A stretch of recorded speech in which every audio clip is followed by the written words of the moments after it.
বন্ধুরা, আমার চ্যানেলে তোমাদের সকলকে স্বাগত। আজ আমরা ক্লাস 7-এর আয়ন মার্টিন প্রশ্নবিচিত্রা থেকে ইতিহাসের প্রথম ইউনিট টেস্টের 6 নম্বর স্কুল সলভ করব। প্রথম প্রশ্ন, বঙ্গ নামের প্রথম উল্লেখ পাওয়া যায় ঐতেরেয় আরণ্যক গ্রন্থে। পরের প্রশ্ন, কৈবর্ত বিদ্রোহের একজন নেতা হলেন ভীম। আরও দুজন নেতা আছে, রুদক ও দিব্যক। পরের প্রশ্ন, হজরত মোহাম্মদ জন্মগ্রহণ করেন 570 খ্রিস্টাব্দে। পরের প্রশ্ন, বাংলায় তুর্কি আক্রমণ ঘটেছিল সেন রাজা লক্ষণ সেনের সময়ে। পরের প্রশ্ন, চোলদের রাজধানী ছিল থাঞ্জাভুরে বা তাঞ্জোরে। পরের প্রশ্ন, দক্ষিণ ভারতে ব্রাহ্মণদের জমিদানের ব্যবস্থাকে বলা হতো ব্রহ্মদেয় ব্যবস্থা। পরের প্রশ্ন, চক্রপাণি দত্ত কে ছিল? পাল যুগের, অপশানে পাল যুগের একজন চিকিৎসা বিজ্ঞানী। এটা মৌর্য যুগের হবে না, পাল যুগের একজন চিকিৎসা বিজ্ঞানী। পরেরটার পাল রাজারা ছিলেন ক্ষত্রিয়। পরের প্রশ্ন, হিজরত বলতে কি বোঝে? তোমাদের টেক্সটের 19 নম্বর পেজে উত্তরটি রয়েছে। এই যে 622 খ্রিস্টাব্দে হজরত মোহাম্মদ ও তার অনুগামীরা মক্কা ছেড়ে মদিনা যাওয়াকে আরবি ভাষায় হিজরত বলা হয়। পরের প্রশ্ন, গঙ্গৈকণ্ঠ চোল উপাধি কে নিয়েছিলেন? প্রথম রাজেন্দ্র চোল। রাজেন্দ্র চোল। পরের প্রশ্ন, শশাঙ্কের রাজধানীর নাম কি? কর্ণ সুবর্ণ। পরের প্রশ্ন, বৌদ্ধ ধর্মমতে নির্বাণ কি? তোমাদের টেক্সটের 31 নম্বর পেজে উত্তরটি রয়েছে।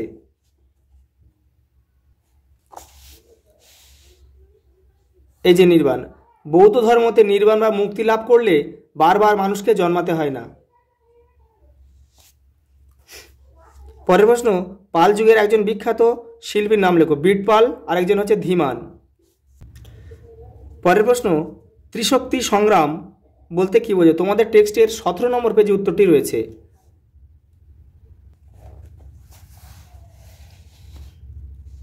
এই যে এখানে হর্ষবর্ধনের সময় থেকে কনৌজ উত্তরাপথের অবস্থানগত দিক থেকে গুরুত্বপূর্ণ হয়ে উঠেছিল। এখান থেকে এই পর্যন্ত লিখতে হবে। পরের প্রশ্ন, গৌড়বাহ কি? তোমাদের টেক্সটের 12 নম্বর পেজে উত্তরটি রয়েছে।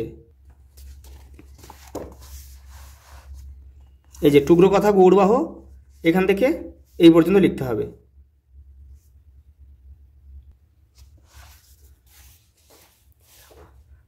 পরের প্রশ্ন, টিকা লেখো চর্যাপদ। তোমাদের টেক্সটের 31 নম্বর পেজে উত্তরটি রয়েছে।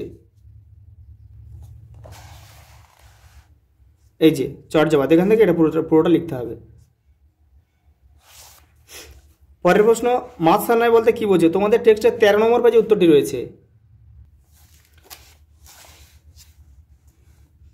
এই যে মাতসান্নায়, এই মাতসান্নায় বলতে দেশে অরাজকতা ও স্থায়ী রাজার অভাবকে বোঝানো হয়। এখান থেকে এই পর্যন্ত লিখতে হবে। পরের প্রশ্ন, নালন্দা মহাবিহার সম্পর্কে যা জানা লেখো। তোমাদের টেক্সটের 32 নম্বর পেজে উত্তরটি রয়েছে। এই যে এটা পড়ে নিয়ে তোমরা ছোট করে লিখবে। পরের প্রশ্ন, বঙ্গ থেকে পশ্চিমবঙ্গ নামকরণের ইতিহাস লেখো। তোমাদের টেক্সটের 7 নম্বর পেজে উত্তরটি রয়েছে। এই যে বঙ্গ, বাংলা, বাংলাদেশ, পশ্চিমবঙ্গ, এই বঙ্গ থেকে এখান থেকে লিখতে হবে। এখান থেকে এই পশ্চিমবঙ্গ পর্যন্ত লিখতে হবে, যেহেতু মান 5 সেই জন্য এটা পুরোটা লিখতে হবে। পরের প্রশ্ন, গৌড়ের রাজা শশাঙ্কের কৃতিত্ব আলোচনা করো। তোমাদের টেক্সটের 10 নম্বর পেজে কিন্তু উত্তরটি রয়েছে। এই যে শশাঙ্ক, এখান থেকে পুরোটা লিখতে হবে।